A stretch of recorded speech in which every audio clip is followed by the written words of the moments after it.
I came home a day early.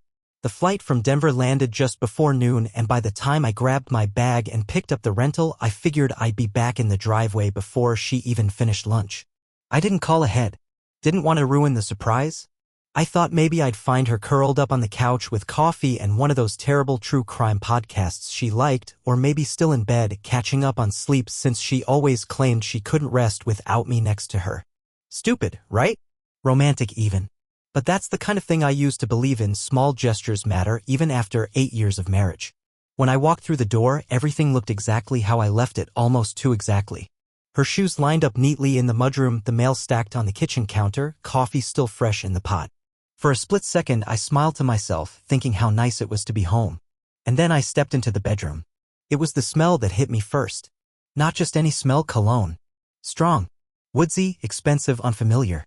I stopped at the edge of the bed like I'd hit a wall, taking a slow breath. It wasn't mine. That much I knew instantly. I don't even wear cologne unless we're headed to a wedding or a formal dinner. But this was recent. It hung in the air like someone had just left. Her pillow reeked of it.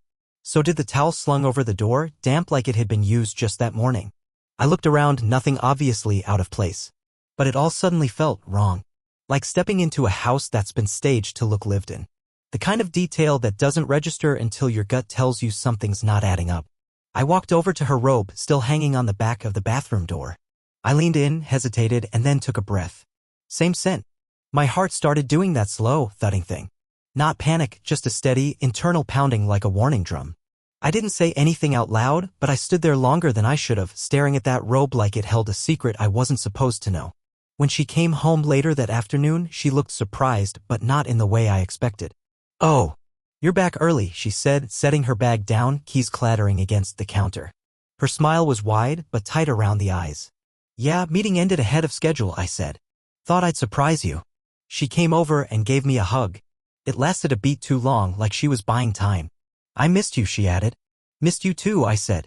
I meant it. God help me, I really did. I waited until dinner to bring it up. Something about the timing felt important. I didn't want to make it a thing, just enough to hear her say something that would put my mind at ease. "Hey," I said casually as I poured another glass of wine, "was anyone over while I was gone? I caught this smell. Like cologne. Kinda strong." She blinked. It was quick, barely noticeable, but I saw it. Then she shrugged, real nonchalant. "Oh, that's probably from my brother. He swung by Tuesday night. Crashed here after work. He spilled something on his shirt, some kind of body spray or cologne. I didn't even think you'd notice." I nodded slowly. Didn't know he was in town. He was doing a site visit, something last minute. Didn't want to drive back late. She said it with that voice she used when she wanted to sound breezy. When she was over-explaining, filling in blanks that no one asked her to. The kind of voice that had always felt comforting to me until now. Her brother lives in Santa Fe. He works in civil engineering. Site visits, sure. But dropping by unannounced midweek and leaving no trace except for a smell that stuck to half the bedroom? That didn't add up. I looked at her then, not at her words, but her face. She wasn't lying, not exactly. But she was doing something else I couldn't quite place. Like handing me a version of the truth that had just enough detail to be plausible, but not enough to be solid. It was the kind of explanation you give when you're hoping someone won't ask follow-up questions. I didn't ask any. Not that night. Instead, I finished my wine, kissed her cheek, and watched her clean up the plates with her back to me. Something about the way she hummed, soft, almost rehearsed, made me feel like I was intruding in my own house. The next morning, I woke up early. She was still asleep, hair messy across the pillow, blanket curled around her like she was hiding from the world. I sat there for a while just watching her breathe. She looked peaceful, content even. Like nothing was wrong. But the scent was still there. Fainter, but present. I got up, walked into the bathroom, and opened the towel cabinet. The second towel, hers, still held it. I checked the hamper. Her sleep shirt, the one she always wore when I was out of town, smelled like it too. It wasn't just one night. That scent had lived here. All day, I told myself to forget it. I kept repeating her explanation like a chant. Her brother was here. He spilled something. She didn't think it mattered. That's all. But deep down, something had shifted. The bedroom didn't feel like ours anymore. It felt shared. Or worse, borrowed. Like someone else had occupied my place in the bed, on the couch, in the shower. I couldn't prove anything. And yet, I couldn't shake the feeling that someone had been where they weren't supposed to be. The hardest part wasn't the doubt. It was how easily she deflected it. How quickly I let her. I wanted to believe her. That was the part that hurt the most. It's strange how the past can turn on you. One minute it's a collection of safe, familiar images. Then one detail shifts and the whole thing fractures. That week after I got home, I kept finding myself lost in those little flashbacks, the kind of stuff you don't normally question. But now, everything looked different. Her canceled trip to her cousin's funeral hit me first. It was supposed to be an overnight drive to Santa Rosa. She packed a duffel, cried when she talked about the cousin, even left a framed photo by the bed while she packed, like a visual prop. But then the next morning, she was in the kitchen, fully dressed, no bags, sipping coffee like it was just another Tuesday. They postponed it, she said. Some family stuff came up. Too much chaos. I figured I'd just stay put. At the time, I nodded and poured my coffee. Yeah? I remember the way she said it too quick, like it was preloaded. I remembered that her cousin had passed 2 weeks earlier. Who postpones a funeral like it's a rain check? Then there were the calls. Whispers, late at night, phone angled away, her voice low like she was protecting a secret or a fragile thing. I used to chalk it up to work stress. She managed accounts for a high-profile marketing firm. Time zones and late clients were part of the deal. But now I couldn't remember her ever putting one of those calls on speaker. I couldn't remember any names. Just soft laughter, careful pauses, and her leaving the room when I entered. She'd started locking her tablet too, changed the password out of nowhere. She said it was some security protocol from work, but that didn't explain why it had to be kept in the bedroom drawer, why the screen always faced down, or why she flinched when I picked it up once to charge it. I hadn't thought twice at the time. I trusted her. God, I trusted her. There were the webinars. Random Zoom events for industry networking scheduled at the oddest hours, 9 p.m. on Sundays, even once at 6 a.m. on a Thursday. I remember her closing the door to the office and sticking a post-it on it, "Don't come in recording." I thought it was cute. Supportive even. I went out of my way to be quiet during those sessions. Now, when I look back, I remember something else, how one night I walked past the door and didn't hear any voices. Just a light giggle and a pause. Not laughter exactly. More like the kind of laugh you give when someone says something at asterisk mate. Flirty. I didn't knock. I didn't even stop walking. I ignored it. I told myself I was being paranoid. Then there were the restaurants. One night, I was flipping through our bank statements and saw a charge at Lorcadie.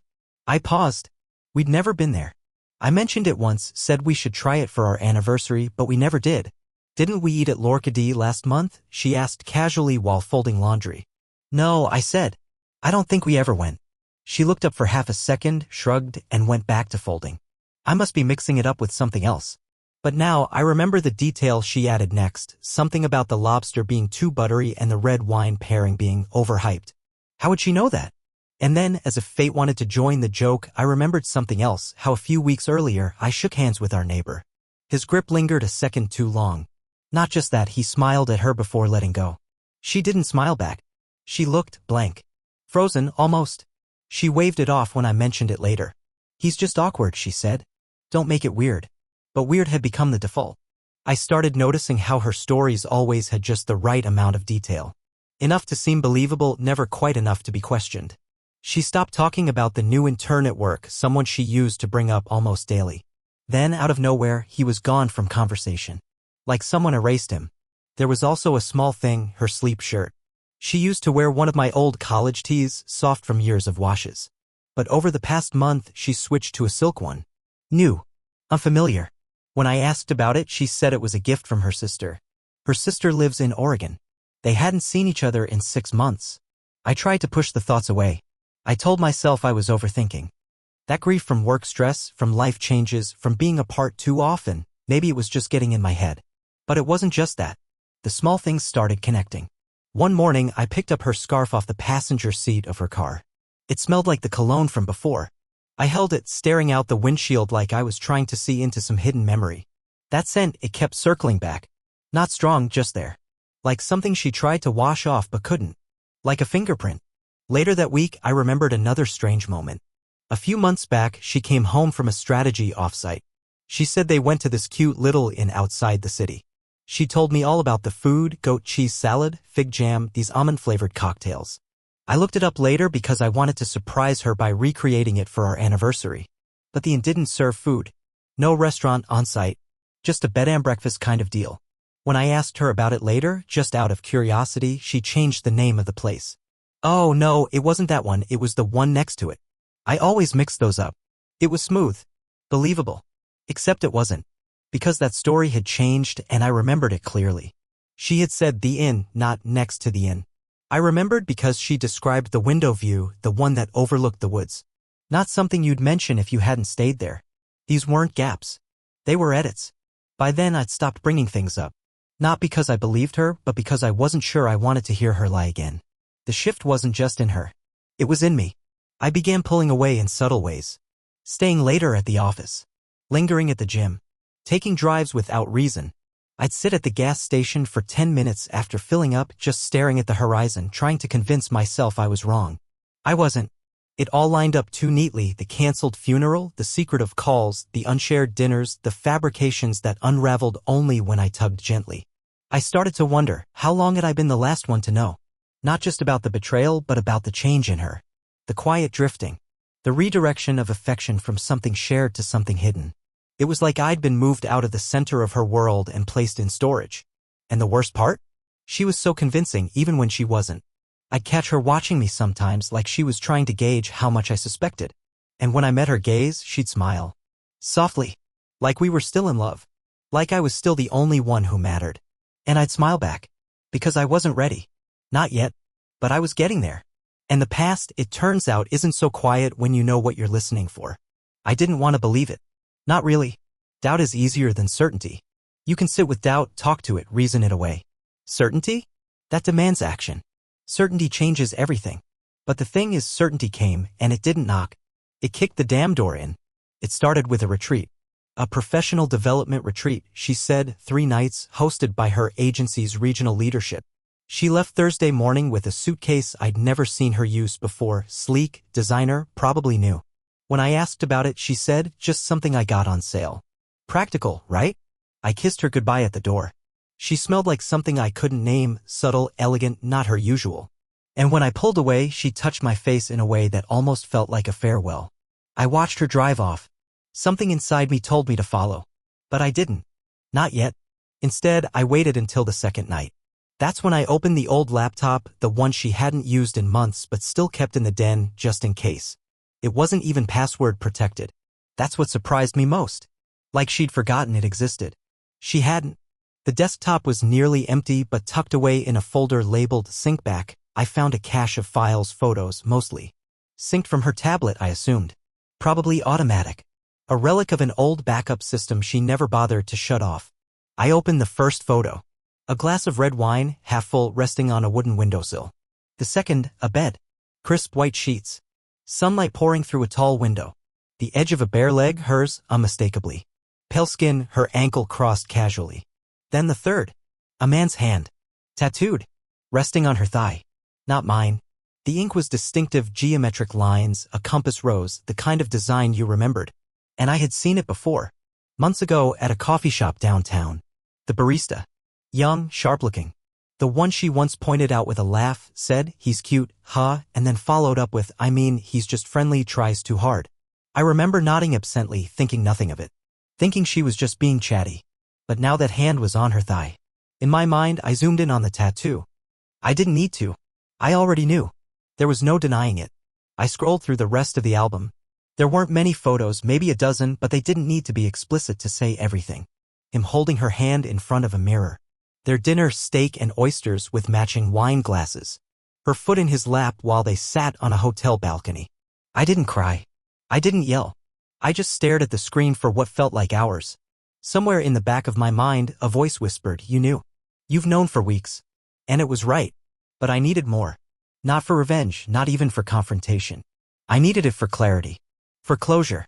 So I opened the tracking app she'd once installed on her car when we were trying to help her sister monitor teen driving habits.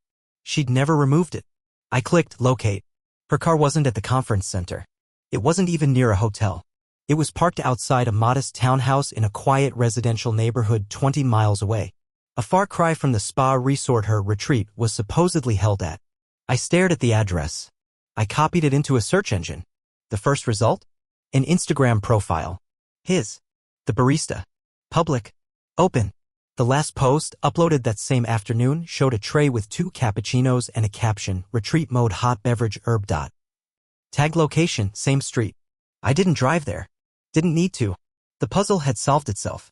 Instead, I sat in the dark with the laptop in my lap and the proof surrounding me like a storm cloud. For hours, I sifted through the digital trail, the map history, the synced calendar events, even the text notifications that still pinged to her tablet. She'd muted them, but they came through anyway. There were messages from him. Names like Tiger Lily and Stormbreak. Stupid nicknames that made my stomach turn. He sent her playlists, quotes from novels she'd never mentioned to me, *TS of inside jokes. The next morning, I opened a new file and started documenting. I took *TS, timestamped locations, organized images in folders labeled by date and source.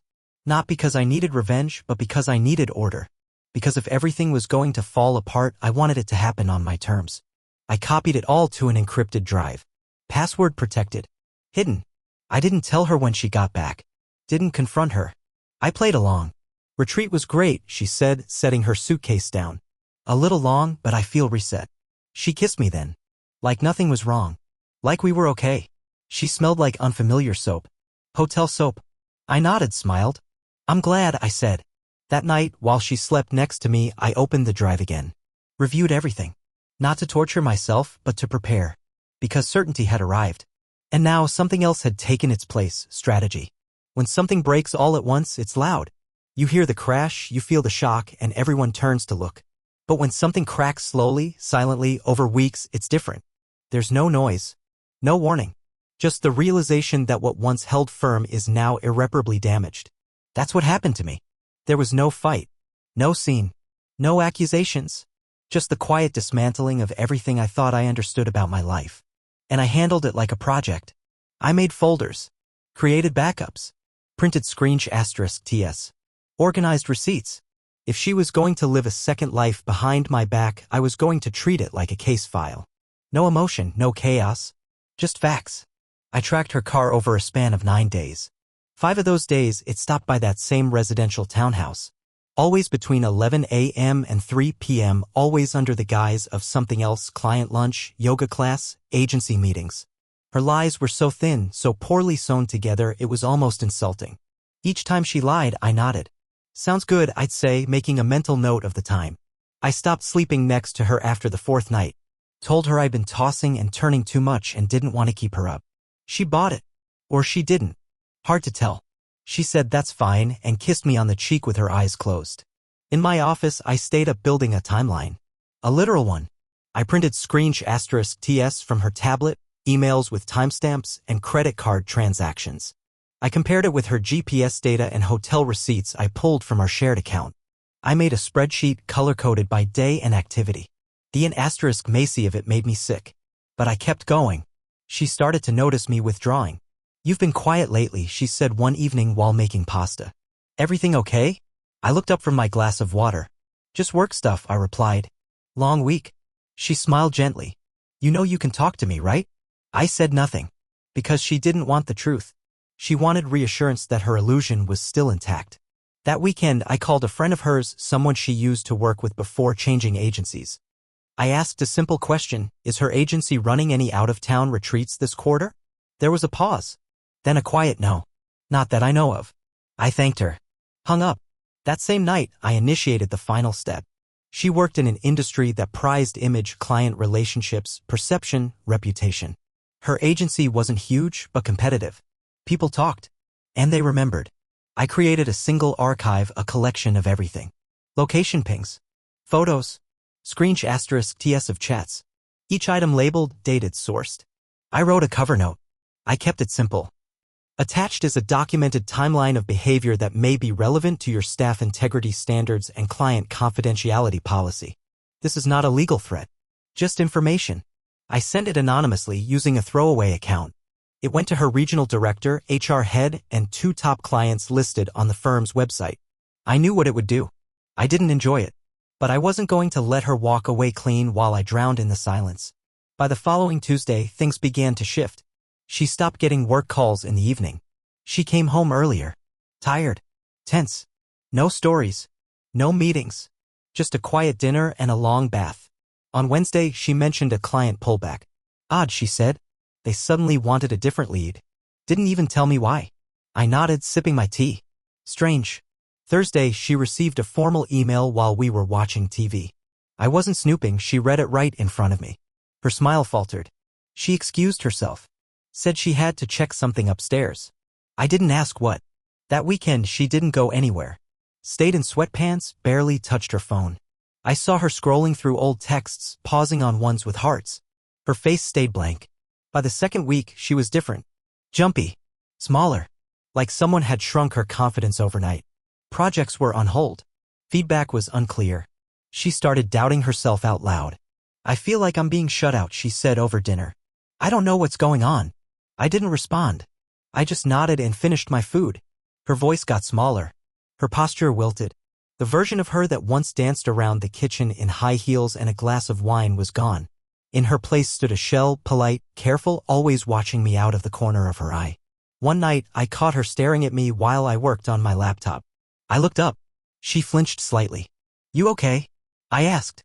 She nodded too quickly. Yeah. Just thinking. About? She hesitated. I don't know. Us. It was the first time she mentioned us in weeks. But I didn't bite. I just said, me too, and went back to my screen. I saw the panic behind her smile. I knew what she was thinking. Does he know? She was living in the space between denial and dread. I let her stay there. The house got quieter. She stopped playing music in the mornings. Stopped calling her mother during meal prep. Stopped wearing the perfume she used on her retreat. The one that used to cling to the bathroom like smoke. On the surface, we looked fine. But underneath, everything was unraveling. And I didn't have to lift a finger. No confrontation. No screaming match. No dramatic scene in a parking lot. Just silence. And truth. I became an expert in the art of nothing. No questions. No accusations. Just a measured distance. And it was that distance, I think, that finally broke her. Because guilt needs something to push against. And I gave her nothing. No anger. No begging. Just the slow, deliberate collapse of her other life. A collapse I engineered piece by quiet piece. I didn't know the exact moment her confidence snapped. But I saw the shape of it, the way it crumbled, not in an instant, but gradually, like a shoreline giving way to slow, steady waves. It began with her silence. She stopped asking how my day was. She stopped telling me hers. No more casual stories, no mention of clients or coworkers. She used to carry herself like she had some invisible spotlight, like people noticed her when she walked into a room. But now? She moved like she didn't want to be seen. She slept late. Stayed in bed longer. Woke up quieter. Her smiles felt like they were drawn on in pencil, easy to erase. She kept checking her phone for messages that never came. The buzz of her professional life, calls, emails, pings had dulled to nothing. Whatever pulse her world once had was flatlining. She began baking. Of all things, baking. She hated baking. Said it was too precise. But suddenly there were banana muffins cooling on the counter and flour dusting her sleeves. I came home one afternoon to find her kneading dough in silence, her face pale and unfocused. When I asked why, she shrugged. Just something to do. But it wasn't about muffins. It was about control. When the rest of her world stopped making sense, she tried to anchor herself in routine. I recognized the signs. People always reach for something small when the bigger things start slipping away. The final break came one Sunday afternoon. She came home from a walk, arms full of flowers. Not store-bought ones. Wildflowers. A messy, awkward bouquet wrapped in a paper towel and string. She stood on the porch for a second, staring at the door like it might reject her. Then she knocked. She knocked. We hadn't locked the front door in years. But I had changed the locks that week. She stood there, holding those flowers like a kid bringing home a report card, hoping for praise. Her hair was loose, makeup-free, and her posture, the one that used to stretch tall, was collapsed inward. Shoulders curled. Head low. I opened the door. She smiled like it hurt. Hey. Hi. I thought maybe we could talk. I didn't say anything. Just stepped aside and let her in. She walked in slow, like she didn't know where to go. The house felt unfamiliar to her, like a memory half erased. I watched her look around the living room, my shoes by the door, the laundry folded neatly, a new book on the coffee table. She caught all of it. I saw it in her eyes. You've been cleaning, she said. Yeah. She set the flowers down on the table and looked at me. I haven't heard from anyone all week. I nodded. I don't know what happened, she added quickly, voice rising slightly. It's like something changed. Like people are just backing away. I waited. She looked at the flowers. Then back at me. I just wanted to come by. Maybe reconnect. I reached into the cabinet and pulled out a box. A wooden one. Dark oak. Smooth. She had bought it for me once to hold keepsakes, anniversary notes, photos, ticket stubs. Now it held something else. I placed it in front of her on the table and stepped back. What's this? I didn't answer. She opened it slowly. The lid creaked. Inside, a flash drive. A stack of printed receipts.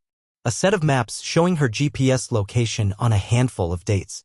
A photo of her in bed, not alone. A still frame from the video of her entering the townhouse. Emails. A typed list of passwords and accounts linked to her devices. And a note. A single sentence, I know. She stared at it like she didn't understand. Then she touched the drive as if confirming it was real. Her fingers hovered over each item. Not flipping through, just absorbing. Then her breathing changed. Not soft. Not gasping. Just shallow, like panic was crawling up her spine. She didn't say anything for a long time. Then, you knew. Yes. Her voice dropped to a whisper. How long? Since the retreat. She closed her eyes. I thought I was being careful. You weren't. She started to shake. Not from cold. From something else. Shame, maybe? Fear. She reached for the flowers. These were supposed to be for you. I don't want them. She looked at me, finally looked me in the eye. And for the first time I saw it. Not guilt. Panic. Not because of what she did, but because of what she stood to lose. Her voice broke. I was scared. I tilted my head. Scared of getting caught? No. Scared of losing what I had. Of losing you. I stayed silent. She clutched the edge of the table. It wasn't real, Kevin. Him. The other stuff. It wasn't real. It was just noise. This was always the real thing. I didn't flinch. You never said anything, she continued. You let me walk around like everything was fine. Because I needed you to see it. She looked at the contents of the box again. So what happens now? I don't know. Do you want me to leave? I looked past her out the window. You already did. She sat there for a few more seconds, waiting. Hoping, maybe. But I had nothing left to give. No anger. No tears. Just a calm emptiness that stretched between us like an ocean. She stood slowly, picked up the flowers, and held them like an apology. I'm sorry, she whispered. I nodded. She walked out the door without another word. Left the box behind. And I didn't watch her go. Weeks passed. Quietly. Almost too quietly. After that day on the porch, she didn't call. She didn't stop by. She vanished like someone pulled her out of the picture and left only negative space behind. And truthfully, I was fine with that. I moved. New city. New apartment. Smaller space, less history. I started waking up without that heaviness in my chest. The air was different, not cleaner, just mine. I got back to simple things, running, cooking, sleeping without dreaming about what I missed. Then the letter came. Handwritten. No return address. Just my name in that looping script I'd memorized over years of birthday cards and post-it notes. I sat with it in my lap for a long time before I opened it. Part of me didn't want to. Inside, she wrote, Kevin, I don't know where else to turn. I'm not writing for forgiveness. I know better, but I need you to understand something. I was afraid, not of losing love, but of losing safety. I thought I had time to fix things. I thought the other life wouldn't cost me the real one. But he's gone. The job's slipping through my fingers. I walk into rooms and no one makes eye contact. You warned me without saying a word. I miss the silence of being trusted. I miss you. It wasn't a plea. It was a confession of consequence. She hadn't written from love. She'd written from fear. I didn't reply. Not out of spite. Just clarity. She had made her choice. And now she had to sit with what came after. Part 7, the final act, not rage, but silence. Spring came early that year. One morning I opened the blinds and saw her. Standing at the foot of the steps, same clothes from the last time. In her arms was the wooden box, sealed now, like a returned package. I watched her from the window. She didn't knock. She just waited. The locks had been changed. The space behind the door was no longer hers to enter. She stood there for 10 minutes. Clutched the box like it had weight. Looked up once, almost like she knew I was watching. Then she set the box down. Turned. And left. Called a cab from the sidewalk. She didn't look back. That night, I brought the box inside. Set it on the table. I didn't open it. Didn't need to. There was nothing left inside I hadn't already seen. I sat down, poured myself a glass of water, and stared at the door. It was closed now. Solid. Still. And for the first time, it didn't feel like I was locking something out. It felt like peace.